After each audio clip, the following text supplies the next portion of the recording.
तो ये पेपर देख लीजिए, इसको हम सॉल्व करने वाले हैं। ये पेपर देखिए यहाँ पर अभी हाल ही 2021 में कराया गया नर्स का ही पेपर है ये। तो यूपी ट्रिपल का जो इस बार सिलेबस है उससे बहुत ही ज़्यादा मिलता जुलता ये पेपर है। तो पूरा पेपर करिएगा और आपको पता चल जाएगा कि अगर आप एग्जाम देने जा रहे हैं यूपी ट्रिपल का तो आपको इसी तरीके के क्वेश्चन कुछ देखने को मिलेंगे, क्योंकि ये मेन्स देने जा रहे हैं आप। ठीक है, तो यहाँ पे 50 से इसलिए करा रहे हैं क्योंकि इससे पहले कुछ में जनरल हिंदी और कुछ जनरल यहाँ पे जो आपका समान ज्ञान था उसके प्रश्न थे, लेकिन इस बार यहाँ पे ने ऐसा कुछ रखा नहीं हुआ है। तो चलिए देख लेते हैं। तो यहाँ पे सबसे पहला प्रश्न है, इंग्लिश और हिंदी दोनों में है। इंग्लिश वाले इधर से पढ़ सकते हैं, हिंदी वाले इधर देखते रहिए। तो थायमिन की कमी से कौन सी बीमारी होती है? तो थायमिन की कमी से होने वाली बीमारी का नाम रहता है बेरी बेरी रोग।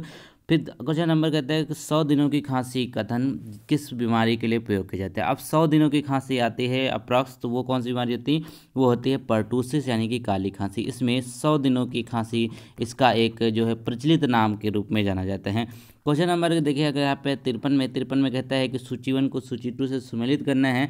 अब सुमेलित करने तो क्या हो जाएगा, यहाँ पे देखें तो सबसे पहले क्या है, जो अब का अपरिहार्य गर्भपात है उसमें गर्भाशय ग्रीवा का चौड़ा होना ये है, और उससे यहाँ पे मैच करेगा गर्भाशय का धन स्तंभी संकुचन जो है वो यहाँ पे मैच करेगा आपका गर्भाशय विदार से।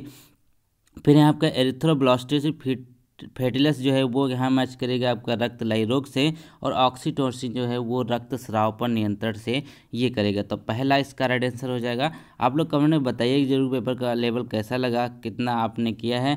तो अब 54 में देख लेते हैं। तो इसमें कहा गया कि निम्नलिखित में से किस चरण में बच्चों में एपिडस कॉन्फ्लिक्ट हो जाता है? तो एपिडस कॉन्फ्लिक्ट हो जाता है किस चरण में होता है? फैलिक चरण, जिसको कहते हैं फैलिक स्टेज। ठीक है, फिर कहता है कि बिना किसी बाह्य उत्तेजना के झूठी अनुभूति को किस नाम से जानते हैं? अब बिना किसी बाह्य उत्तेजना के जो आपके बाहर का जो स्टिमुलस नहीं होता है उसको हम बेसिकली किस नाम से जानते हैं? तो 55 का राइट आंसर क्या है?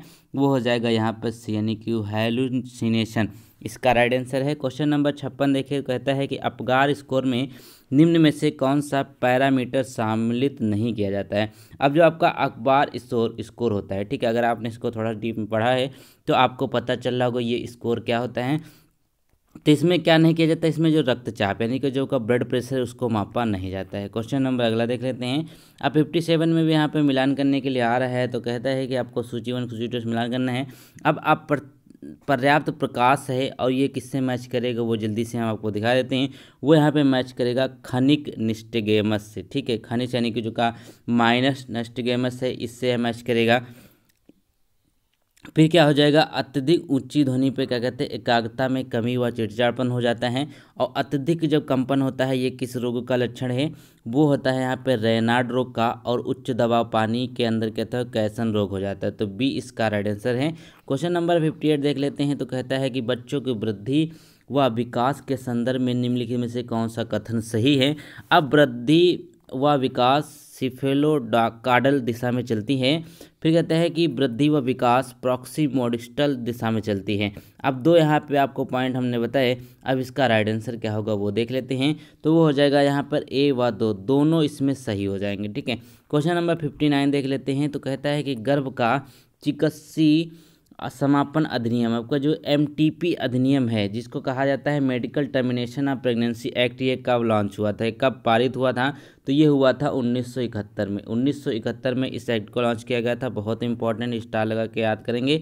तो 60 कहता है कि निम्न में से किन दवाओं के द्वारा एक्स्ट्रा पिरामिडल लक्षण इनके दुष्प्रभाव के रूप में उत्पन्न हो जाते हैं? तो कौन सी दवाएं होती हैं जो ज़्यादा साइड इफ़ेक्ट हो जाती हैं, पिरामिडिकल सेटअप के साइड इफ़ेक्ट होते हैं? तो 60 का राइट आंसर क्या है? वो हो जाएगा यहाँ पे एंटी साइकोटिक दवाएं, जो आपकी एंटी साइकोटिक ड्रग्स होते हैं उनसे ये हो जाता है। क्वेश्चन नंबर अगला देख लेते हैं।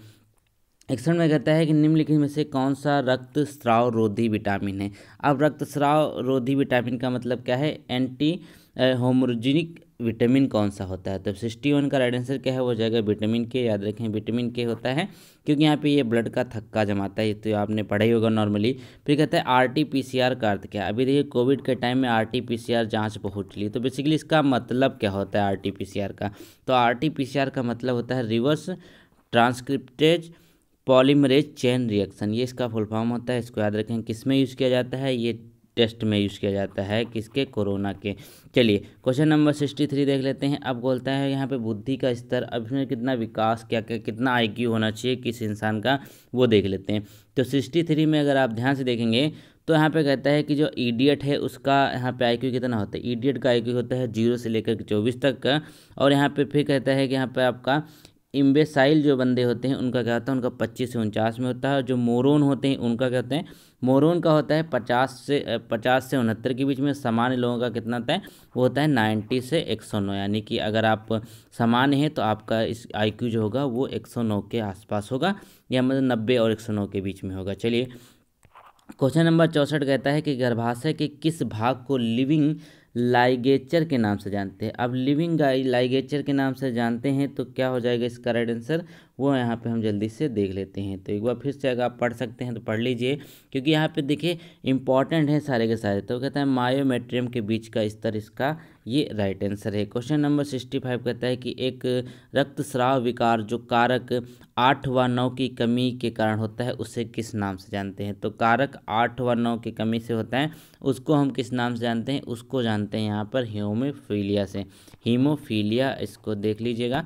क्वेश्चन नंबर यहाँ पे देख लेते हैं अगला। तो 66 में कहता है कौन से हार्मोन यौन व्यवहार को नियंत्रित करते हैं। अब हार्मोन जो होते हैं वो यौन व्यवहार को नियंत्रित करते हैं, वो कौन से हो जाएंगे। चलिए ये जल्दी से हम यहाँ पे देख लेते हैं। तो इसका राइट आंसर क्या हो जाएगा 66 का, वो देखें तो 66 का राइट आंसर हो जाएगा आपका, वो हो जाएगा डी, यानी कि एंड्रोजन व एस्ट्रोजन जो है इसके राइट आंसर है। 67 कहता है कि कुत्ते के काटने पर सर्वप्रथम क्या इलाज करना चाहिए। अब कुत्ता जब काट लेता है तो सर्वप्रथम कौन सा इलाज होगा, तो वो हो जाएगा यहाँ पर साबुन व पानी से घाव को साफ करना। साबुन व पानी से घाव को सबसे पहले साफ किया जाता है, तो ये कुत्ते के काटने पर इसका इलाज होता है। क्वेश्चन नंबर 68 देख लेते हैं। तो इसमें कहा गया कि कौन सा कथन आवासीय मानकों के अनुसार असत्य है। जो आवासीय मानक हैं इनके हिसाब से एक असत्य कथन है वो देखना है।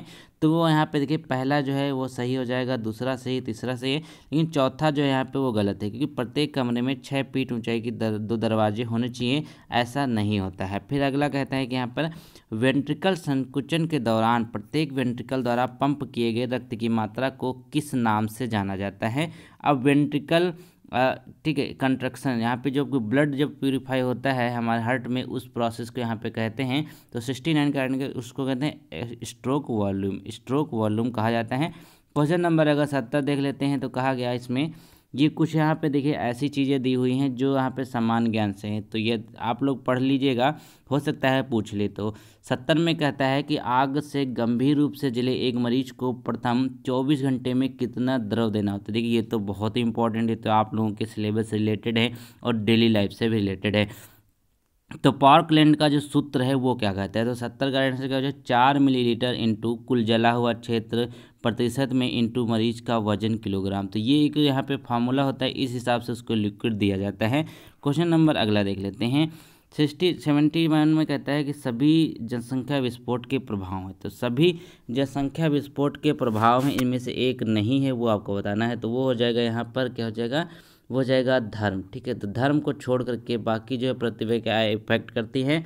गरीबी ज़्यादा होती है अगर विस्फोट होता है, जनसंख्या, भोजन की कमी पड़ जाती है और प्रतिभा आय भी घट जाती है, लेकिन धर्म पे कोई फर्क नहीं पड़ता है। तो 92 में देखिए कहता है कि एनाफाइलेक्टिक स्तब्धता के इलाज में कौन सी सबसे महत्वपूर्ण दवाएं हैं। तो एनाफाइलेक्टिक स्तब्धता के संबंध में जो महत्वपूर्ण दवाएं हैं वो हो जाएगा यहाँ पर एड्रेनालिन, याद रखेंगे एड्रेनालिन इसका आंसर है।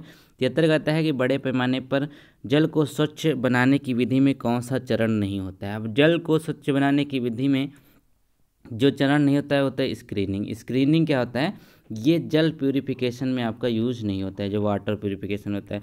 क्वेश्चन नंबर 74 कहता है कि अंतर्राष्ट्रीय, ये इंपॉर्टेंट है, अंतर्राष्ट्रीय नर्स परिषद के संबंध में कौन सा कथन सही नहीं है।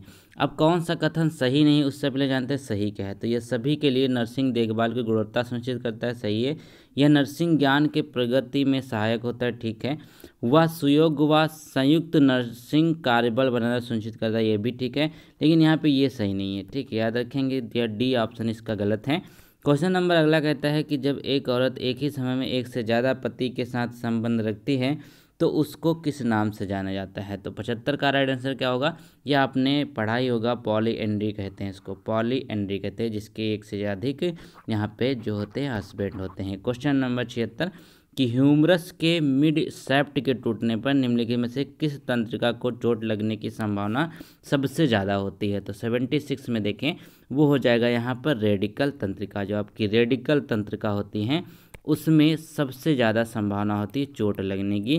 क्वेश्चन नंबर 77 कहता है, ये कुछ कंप्यूटर के इसमें प्रश्न दिए हुए हैं रैंडम में, तो आप इसको पढ़ लीजिएगा वरना छोड़ दीजिएगा, क्योंकि आपके लिए इंपॉर्टेंट है, जो सिर्फ और सिर्फ रिलेटेड हैं स्वास्थ्य से, ठीक है, क्योंकि यहाँ पे यूपीडब्ल्यूएससी में इस बार ऐसा नहीं दिया है कि कंप्यूटर वगैरह पूछा जाएगा। 78 कहता है कि निम्नलिखित में से कौन सा विश्व स्वास्थ्य संगठन का प्रमुख नहीं है।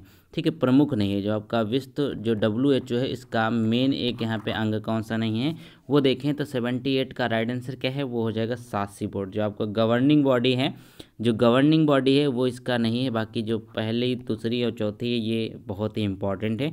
क्वेश्चन नंबर 79 कहता है कि DMPA एक इंजेक्शन द्वारा दिए जाने वाला गर्भ निरोधक है जो कितने अंतराल पे दिया जाता है। याद रखेंगे DMPA ये गर्भ निरोधक है, ये कितने अंतराल पे दिया जाता है। तो 79 का राइट आंसर क्या है, वो हो जाएगा प्रत्येक 3 महीने, प्रत्येक 3 महीने पर इसको दिया जाता है।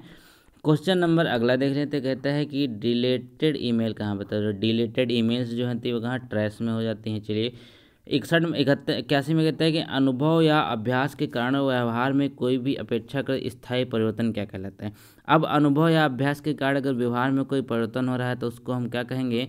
तो 81 का राइट आंसर क्या हो जाएगा, हो जाएगा अधिगम, यानी कि उसको कहते हैं लर्निंग। ठीक है, क्वेश्चन नंबर अगला देख लेते हैं, कहता है कि समान स्पाइनल एनेस्थीसिया स्पाइनल कार्ड के किस लेवल पर दिया जाता है। अब सामान्यतः स्पाइनल एनेस्थीसिया जो होता है वो किस लेवल पे दिया जाता है। तो 82 का राइट आंसर क्या है, वो हो जाएगा यहाँ पर बी, यानी कि L3LH।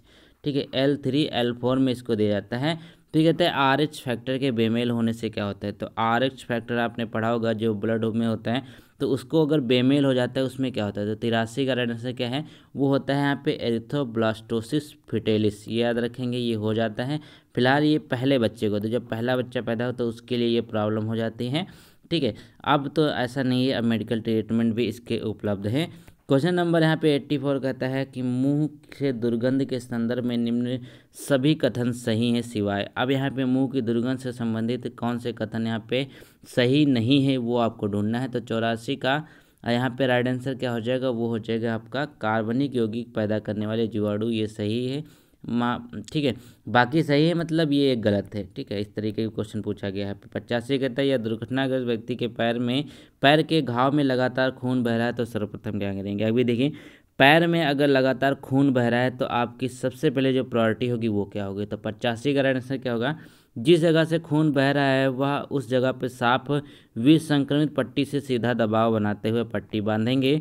ये यहाँ पे सबसे पहला कार्य होना चाहिए। ये किस में आता है, यह आता है प्राथमिक उपचार में। क्वेश्चन नंबर यहाँ पे 86 कहता है कि इनमें से कौन सा रोग व्यक्तिगत स्वच्छता से संबंधित नहीं है। अब ये तो सिलेबस में ही अभी हमने पढ़ा ही था।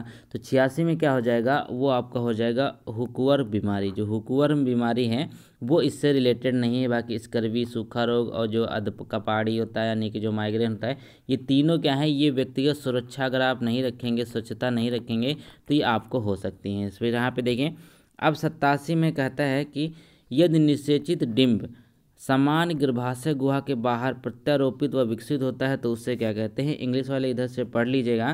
तो 87 का राइट आंसर क्या होगा, वो हो जाएगा यहाँ बी, उसको कहते हैं एक्टोपिक प्रेगनेंसी। क्या कहते हैं, एक्टोपिक प्रेगनेंसी कहते हैं। क्वेश्चन नंबर 88 कहता है कि कौन सा मच्छर ताजे पानी के कृत्रिम संग्रह में प्रजनन करता है। अब ताजे पानी में जो है वो प्रजनन करता है तो कौन होता है, सबको पता है कि डेंगू मच्छर तो होता ही है, लेकिन यहाँ पे वो जो है ये इसका नाम ऑप्शन के हिसाब दिया है वो आपको बताना है। तो 88 का राइट क्या होगा, वो हो जाएगा एडीज मच्छर हो जाएगा। 89 कहता है किस स्वास्थ्य समस्या में प्रकाश चिकित्सा लाभदायक हो जाती है।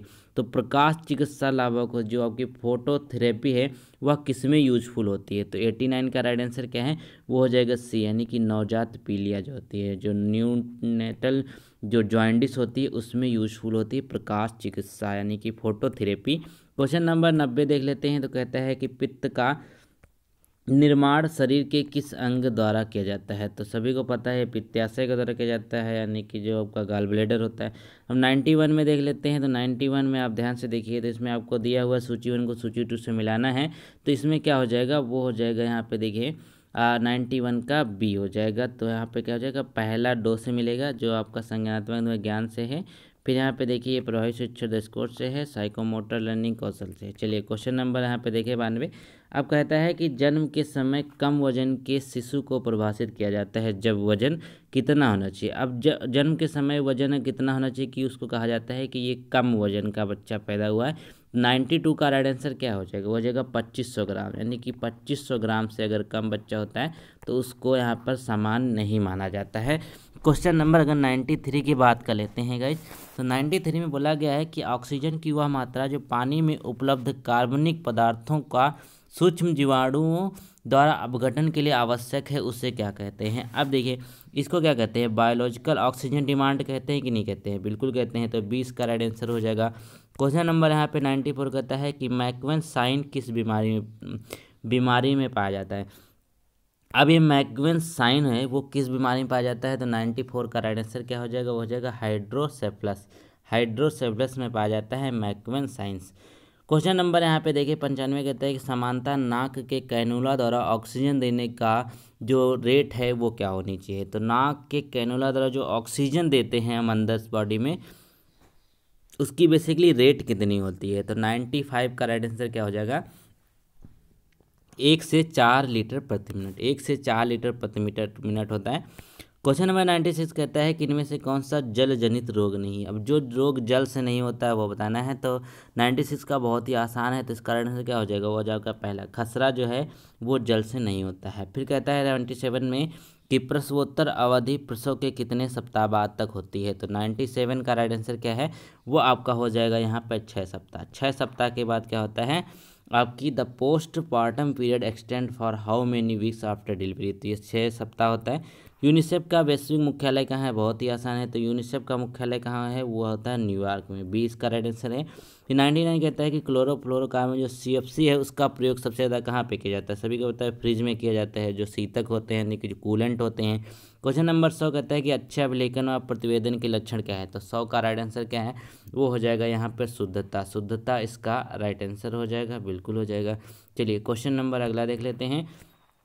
अब यहाँ पे कहता है कि जो पार्टम हेमरेज होता है, जो आपका प्रसवोत्तर रक्तस्राव का मुख्य कारण क्या होता है। देखिए यहाँ पे इंग्लिश में आप अच्छे से समझ सकते हैं। तो 101 का राइट आंसर क्या हो जाएगा, वो हो जाएगा एटोनिक गर्भाशय। एटोनिक गर्भाशय जो होता है वो पार्टम हेमरेज का कारण बनता है। 102 में देखिए कहता है कि निम्नलिखित में से कौन सा रसायन एंटीसेप्टिक व कीटाणुनाशक के रूप में प्रयोग नहीं किया जाता है। एंटीसेप्टिक में जो प्रयोग नहीं होता वो देखें। तो 102 का राइट आंसर क्या है, वो हो जाएगा यहाँ पर बेंजीन हेक्साक्लोराइड। बेंजीन हेक्साक्लोराइड जो है वो प्रयोग नहीं होता है, बाकी ये तीनों प्रयोग होते हैं।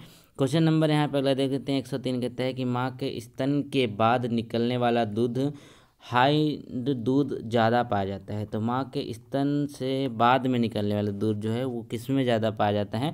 तो 103 का राइट आंसर क्या है, वो होता है वसा, विटामिन A और वही सबसे ज़्यादा उसमें पाया जाता है। फिर कहता है दुर्घटनाग्रस्त एक बेहोश व्यक्ति में सबसे पहले क्या देखना चाहिए।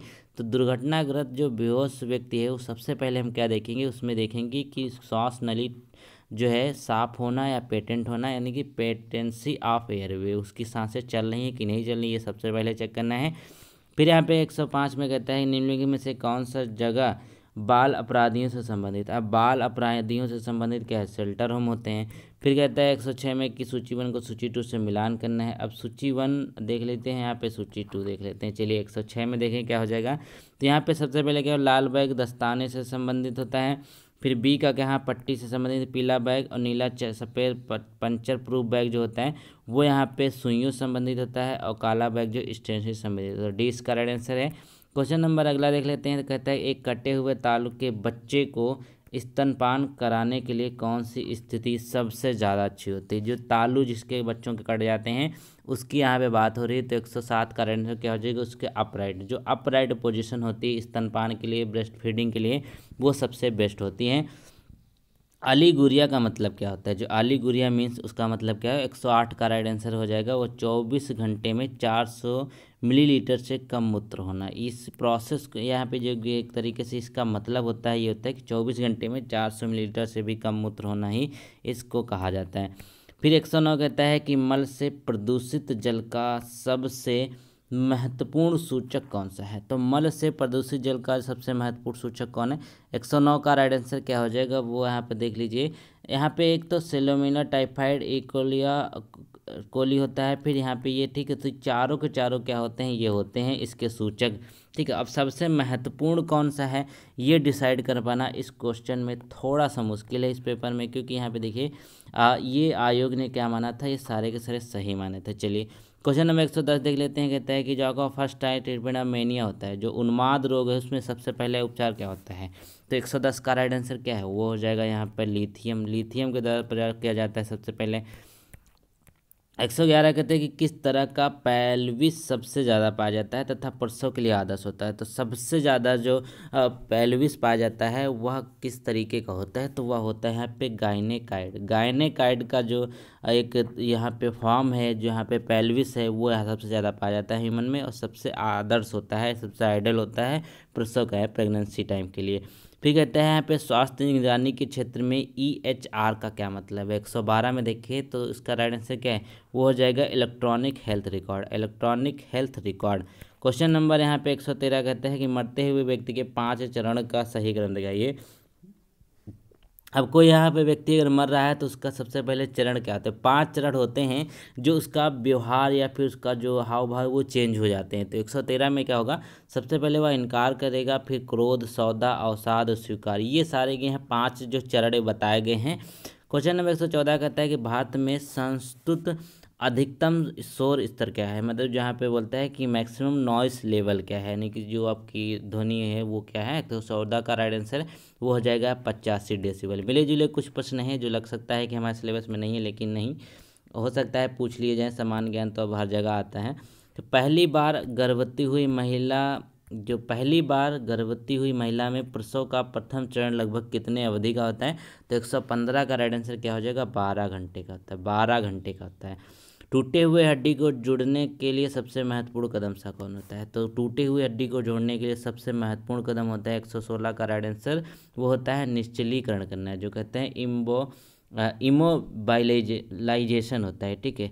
क्वेश्चन नंबर 117 कहता है कि गैस्ट्राइटिस पैदा करने वाला मुख्य जीवाणु कौन है। तो गैस्ट्राइटिस जो होता है उसके लिए जो मेन जीवाणु है वो कौन सा है। 117 का राइट आंसर क्या हो जाएगा, वो हो जाएगा हेलिकोबैक्टर पाइलोराई, ठीक है, हेलिकोबैक्टर पाइलोराई। एक स्वस्थ समान वयस्क व्यक्ति को कम से कम कितने घंटे सोना चाहिए। तो बहुत ही नॉर्मल क्वेश्चन है। तो 118 का राइट आंसर क्या है, वो हो जाएगा यहाँ पे 7 घंटे कम से कम सोना ही चाहिए इंसान को। 119 में कहता है कि ड्रॉपलेट संक्रमण को रोकने में कौन सा व्यक्तिगत सुरक्षात्मक उपकरण सबसे ज़्यादा सहायक होता है। तो मास्क होता है, मास्क से ड्रॉपलेट रुकती हैं। 120 कहता है कि प्रबंधन में निम्न सभी कार्य किए जाते हैं सिवाय, तो किसके द्वारा, डिक्टेटिंग को छोड़ करके सारे के सारे जो हैं कार्य प्रबंधन में होते हैं। 121 में कहता है किस दवा के सेवन से पेशाब का रंग लाल हो जाता है। अब ये कौन सी दवा है जिसकी वजह से पेशाब लाल लाल होती हैं। तो 121 का राइट आंसर क्या हो जाएगा रिफाम्पिसन, ठीक है, हो जाएगा रिफाम्पिसिन, इसका राइट आंसर हो जाएगा। क्वेश्चन नंबर 122 कहता है कि निम्न में से किस स्थिति में गर्भनाल प्लेसेंटा के मार्जिन पर जुड़ा रहता है। तो कौन सी स्थिति होती है जब प्लेसेंटा के मार्जिन से जुड़ा होता है। तो 122 का राइट आंसर क्या हो जाएगा, वो हो जाएगा यहाँ पर बैटल डोर प्लेसेंटा। तो क्या होता है, बैटल डोर प्लेसेंटा प्रोसेस होती है, इसमें होता है। क्वेश्चन नंबर 123 कहता है कि प्रोस्टाग्लैंडिन का मुख्य कार्य क्या होता है। तो प्रोस्टाग्लैंडिन का जो मेन एक्शन ऑफ प्रोस्टाग्लैंडिन्स का होता है, कार्य का होता है। 123 का राइट आंसर क्या हो जाएगा, वो हो जाएगा यहाँ पे गर्भाशय के संकुचन को बढ़ाना। जो गर्भाशय है बेसिकली यहाँ पे कहते हैं एसोलेशन ऑफ यूटेरिनल कंस्ट्रक्शन, ठीक, इसको बढ़ाना, ये सबसे क्या होता है। 144 में देखें कंप्यूटर के जिप फाइल में क्या होता है। तो ये कंप्यूटर का प्रश्न बीच में आ गया है। तो चलिए देख लेते हैं, विशाल डाटा को कम जगह में दबा कर रखना, इसे कहते हैं कंप्रेस किया जिप फाइल में जो होती है। फिर यहाँ पे कहते हैं 125 में कि भारत में मृत्यु के बाद कितने दिनों के अंदर रजिस्ट्रेशन कराना आवश्यक है। तो 21 दिनों के अंदर, मृत्यु के बाद 21 दिन के अंदर रजिस्ट्रेशन कराना अनिवार्य होता है। फिर कहता है कि विश्व स्वास्थ्य दिवस प्रत्येक वर्ष कब मनाया जाता है। सभी को होता है 7 अप्रैल, गलत लिखा है हिंदी में, इंग्लिश में देखिए 7 अप्रैल को मनाया जाता है विश्व स्वास्थ्य दिवस। फिर कहता है वयस्क व्यक्ति में हेपेटाइटिस बी का टीकाकरण का शेड्यूल क्या होता है, तो वो होता है 0 सबसे पहले बच्चे के जन्म पे, फिर 1 माह पे, फिर 6 माह पे। ये होता है हेपेटाइटिस बी टीका जो लगता है उसका जो है पूरा चरण। फिर 128 में कहा गया, सबसे पहले देखिए कि पराबैंगनी किरणों में जल शोधक के रूप में उपयोग हतोत्साहित किया जाता है, इसका अवशिष्ट प्रभाव नहीं रहता है। दोनों यहाँ पे क्या हो जाएगा, 2 पॉइंट दिए हैं, अभिकथन पहला दिया था, कारण दिया हुआ था। 128 का यहाँ पे राइट आंसर क्या होगा, वो हो जाएगा यहाँ पे दोनों सत्य तो हैं लेकिन यहाँ पे सही कारण नहीं है। फिर 129 कहता है कि उदर के निम्न अंगों में किस में पेयर्स पैचेज पाए जाते हैं। ठीक है, कहाँ पे पाए जाते हैं, पेयर्स पैचेज पाए जाते हैं। तो 129 का राइट आंसर क्या है, वो हो जाएगा यहाँ पे छोटी आंत, जो आपकी छोटी आंत होती है उसमें पाए जाते हैं। 130 कहता है ये कंप्यूटर का है, तो चलिए छोड़ देते हैं इसको, अगला देख लेते हैं। तो ये मत समझिएगा कि बाहर से ही करा रहे हैं, यूपी का ही एग्जाम है। तो 131 में देख लेते हैं। तो इसमें कहा गया कि एल्जाइमर रोग का मुख्य लक्षण क्या होता है। तो एल्जाइमर रोग जो है उसका मुख्य लक्षण क्या हो जाएगा 131 में, वो हो जाएगा यहाँ पर हाल की स्मृति का क्षय। जो यहाँ पे जो रिसेंट मेमोरी लॉस होता है उसको यहाँ पर अल्जाइमर कहा जाता है, याद रखेंगे, वो गजनी वाली नहीं है। 132 कहता है यहाँ पर एक सामान्य गर्भावस्था में कुल कितने आयरन की आवश्यकता होती है। एक जो गर्भावस्था है समान, उसमें कितने आयरन की आवश्यकता होती है टोटल, यानी कि जो आपका प्रेगनेंसी का पीरियड होता है उसमें कितनी आवश्यकता है आयरन की। तो 132 का राइट आंसर क्या है, वो हो जाएगा यहाँ पर 1000 मिलीग्राम। क्वेश्चन नंबर 133 कहता है कि फोबिया किसका अंतरंजन या अनावश्यक रूप है। तो फोबिया किसका है, वो हो जाएगा यहाँ पर किसका, सी का, मतलब चिंता का होता है, याद रखेंगे, एंजाइटी का होता है। क्वेश्चन नंबर 134 कहता है कि एक स्वस्थ वयस्क व्यक्ति के खून में सफ़ेद रक्त कोशिकाएं यानी कि जो WBC होती हैं वो कितना होना चाहिए, एक इंसान में WBC कितना होना चाहिए। तो 134 का राइट आंसर क्या हो जाएगा, वो हो जाएगा यहाँ पर डी, यानी कि 4000 से लेकर 11000 प्रति क्यूबिक मिलीमीटर खून में इतना होना चाहिए। क्वेश्चन नंबर 135 कहता है कि अपुष्टिकर व अखाद्य पदार्थ खाने के लगातार इच्छा को क्या कहते हैं। तो क्या हो जाएगा 135 का राइट आंसर हो जाएगा पाइका हो जाएगा। क्वेश्चन नंबर अगला देख लेते हैं। तो कहता है कि भारत में पॉक्सो एक्ट अधिनियम कब पारित किया गया। तो पॉक्सो है यानी कि जो छोटे छोटे बच्चे होते हैं उनको जो यौन शोषण होता है उसके रिलेटेड यहाँ पे पॉक्सो एक्ट बनाया गया था। तो ये पारित हुआ था 2012 में, याद रखेंगे। क्वेश्चन नंबर कहता है कि समानता आंख की पुतली चौड़ी करने के लिए किस दवा का प्रयोग किया जाता है। अब आंख की पुतली को चौड़ी करने के लिए जो दवा का प्रयोग होता है वो देख लेते हैं, वो हो जाएगा यहाँ पर आपका ट्रॉपिकामाइड, याद रखेंगे। क्वेश्चन नंबर अगला देख लेते हैं। अगले में देखें तो कहता है 138 में कि एक ऐसी स्थिति जिसमें पुरुष के लिंग के आगे की चमड़ी इतनी संकरी हो जाती है कि इसको लिंग के ग्लांस के पीछे नहीं किया जा सकता है, तो ये कौन सी प्रोसेस होती है बेसिकली। तो इसको क्या कहा जाता है। 138 का राइट आंसर क्या हो जाएगा, इसको कहा जाता है यहाँ पे फाइमोसिस कहा जाता है। फिर अगला कहता है यहाँ पे डिप्टीरिया रोहिणी गलाघोटू रोग के संदर्भ में कौन सा कथन असत्य है। तो 139 का राइट आंसर क्या है, वो हो जाएगा यहाँ पे डिप्थीरिया मुख्य रूप से निचले श्वसन तंत्र के भाग को प्रभावित करता है, ये यहाँ पे गलत है, बाकी तीनों सही है, पॉइंट तीनों पढ़ लीजिएगा।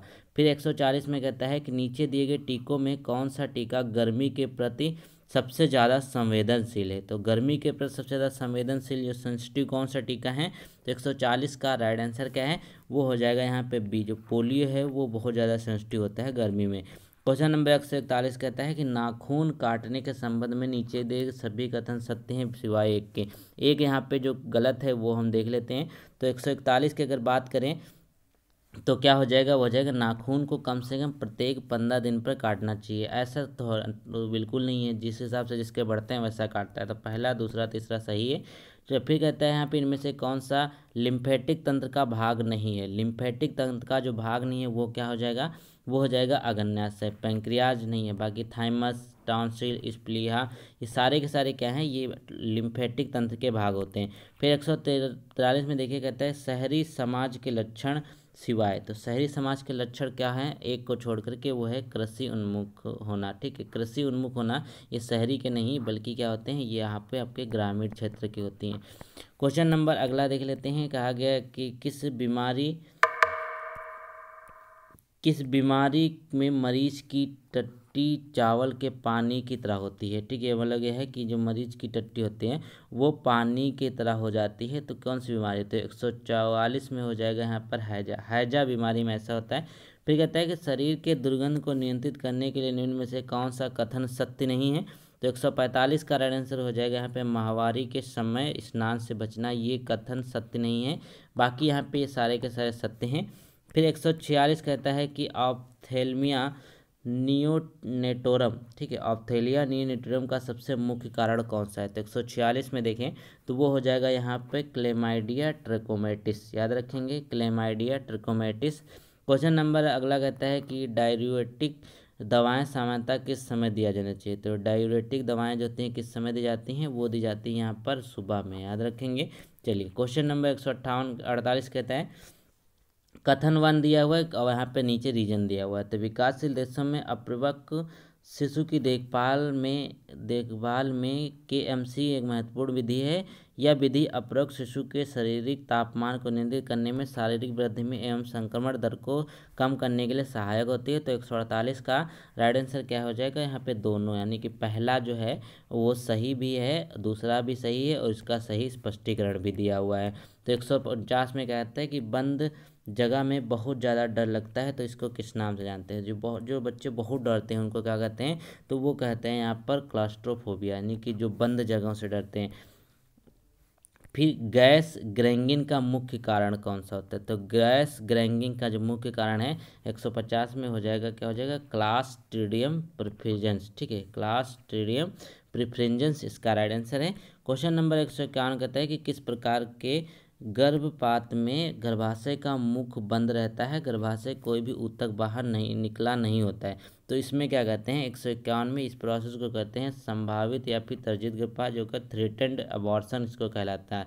क्वेश्चन नंबर 152 कहता है कि आक्रामक रक्षात्मक तंत्र जो द्वंद्वात्मक घटनाओं या स्थितियों को चेतन स्मृति से बाहर निकालता है उसे किस नाम जानते हैं? तो 152 का राइट आंसर क्या है? वो होता है यहाँ पे दमन, यानी कि रेप्रेशन। क्वेश्चन नंबर अगला है कि किस रक्त समूह के व्यक्ति को यूनिवर्सल डोनर कहा जाता है? वो तो सभी को पता है, ओ कहता है। तो ओ जो होते हैं वो यूनिवर्सल डोनर होते हैं। तो कहता है कि भोपाल गैस त्रासदी में कौन सी गैस जिम्मेदार थी? तो मिथाइल आइसोसाइनेट कब हुआ था? 1984 में। क्वेश्चन नंबर अगला देख लेते हैं 155 कहता है कि 5 वर्ष से छोटे बच्चों में मांसपेशी में सुई लगाने के लिए सबसे उपयुक्त जगह कौन सी होती है? तो 5 वर्ष से छोटे जो बच्चे होते हैं उनमें सुई कहाँ पे लगाई जाती है सबसे ज़्यादा जो होती है अच्छी जगह? तो वो होती है यहाँ पे जांघ के बाहरी भाग में, जो जांघ का बाहरी भाग होता है उसमें 5 वर्ष से छोटे बच्चों की सुई लगाई जाती है। 156 कहता है कि एक्लेम्पेशिया के प्रबंधन के लिए सबसे सटीक दवा कौन सी है? एक्लेम्पिया प्रबंधन में सबसे सटीक दवा है 156 का राइट आंसर क्या हो जाएगा? वो हो जाएगा यहाँ पर सी, मैग्नीशियम सल्फेट, मैग्नीशियम सल्फेट। 157 में कहता है कि भारत विश्व स्वास्थ्य संगठन के किस क्षेत्रीय संगठन के अंतर्गत आता है? तो 157 का राइट आंसर क्या है? वो हो जाएगा दक्षिण पूर्व एशिया क्षेत्र, दक्षिण पूर्व एशिया क्षेत्र। 158 है कि ऑपरेशन कक्ष के फर्श पर बिखरे खून को पोंछने के लिए किस घोल का उपयोग करना चाहिए? खून को पोंछने के लिए किस घोल का उपयोग करना चाहिए? 158 का राइट आंसर है वो आपका हो जाएगा सोडियम हाइपोक्लोराइड, सोडियम हाइपोक्लोराइड। 149 है कि बच्चे के जन्म के बाद गर्भनाल के नाभि शिरा के बंद होने से क्या बनता है? गर्भनाल के नाभि शिरा के बंद होने से क्या बनता है? यह हो जाएगा यहाँ पर लिगामेंटस वेनेसम, लिगामेंटम वेनेसम। लाल रक्त कोशिकाओं का औसत जीवन काल कितना होता है? बहुत ही आसान है, वो हो जाएगा यहाँ पे 120 दिन, 120 दिन। फिर कहता है 161 में कि प्रथम 2 निचले कृंतक दांत समानता किस समय पर निकलते हैं? जो नीचे के 2 कृंतक हैं जो इंसाइजर्स होते हैं वो किस समय निकलते हैं? तो 161 का राइट आंसर क्या हो जाएगा? वो हो जाएगा यहाँ पे 6 से 8 माह पर, 6 से 8 माह पर। 162 है गर्भावस्था में गर्भ स्पंदन शीघ्र कब महसूस होता है? तो 162 का क्या हो जाएगा? 16 सप्ताह, 16 सप्ताह। क्वेश्चन नंबर 163 निम्नलिखित में से कौन सा संकेत किसी व्यक्ति में एड्स की सूचना दे सकता है? तो क्या हो जाएगा 163 का राइट आंसर, वो होगा यहाँ पर आपका CD4 कोशिकाओं की संख्या 200 प्रति क्यूबिक मिलीमीटर से कम हो जाए। जो CD4 कोशिकाएं होती हैं इसकी संख्या अगर इससे कम हो जाती है तो इसका मतलब क्या है, आप एड्स से पीड़ित हैं।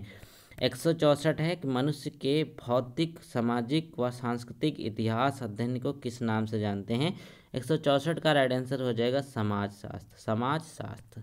155 है माँ के स्तन में दूध बनने के लिए कौन सा हार्मोन आवश्यक होता है? 165 का राइट आंसर है वो हो जाएगा प्रोलैक्टिन, प्रोलैक्टिन। 166 है कि प्रसव के समय पूर्व सर्वाइकल फैलाव जो डायलेटेशन है उसको कितना होता है? ठीक है, तो 166 का राइट आंसर हो सकता है 10 सेंटीमीटर, 10 सेंटीमीटर हो सकता है। क्या यही वीडियो पसंद आ रही हो तो अभी तक लाइक नहीं किया तो लाइक जरूर करो। फिर 167 है कि सूची 1 को सूची 2 से सम्मिलित कीजिए, नीचे दिए गए कूट में सही उत्तर चुनिए। तो अब यहाँ पे 167 का यहाँ पे मैच करना है। चलिए, तो यहाँ पे पहला क्या हो जाए, प्रेरणा हो जाएगा कुछ विशिष्ट लक्ष्य की प्राप्ति के लिए ऊर्जावान होना, बिल्कुल सही है। निराशा क्या होती है? निराशा होती है किसी इच्छा व अवस्था को अवरुद्ध करना। टकराव क्या होता है? टकराव होता है यहाँ पर व्यक्ति में दो या अधिक विरोधाभासी इच्छा का होना। तनाव होता है मनोवैज्ञानिक रूप से परेशान होना। तो पहला इसका राइट आंसर है। फिर कहता है हेपेटाइटिस बी का टीका किस तरह रूट से लगाया जाता है? तो 168 का राइट आंसर क्या है, वो आपका हो जाएगा यहाँ पर मांसपेशी में, मांसपेशी में।